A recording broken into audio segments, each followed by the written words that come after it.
Hello, I'm Owczarzak with Mr. Handyman, and today we're going to be installing a sliding barn door, a trendy home improvement that will bring a modern look to your home. First, we'll make sure the opening where the door will go is smaller than the barn door, so it will completely cover the opening and there is room for the door to slide.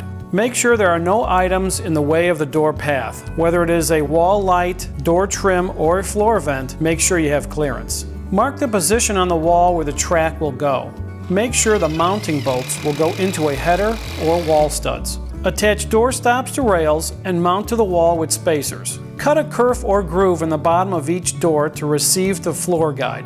This will keep the door in position and prohibit swinging. Install the hangers to the door.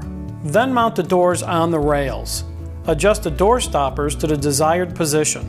Install the floor guide on the floor, which will guide the lower end of the door. Now you are ready to sit back and enjoy your new sliding barn door. If you need help installing a sliding barn door in your home or have a much larger project in mind, please be sure to contact Mr. Handyman, your one-stop shop for home maintenance, repair, and remodeling needs.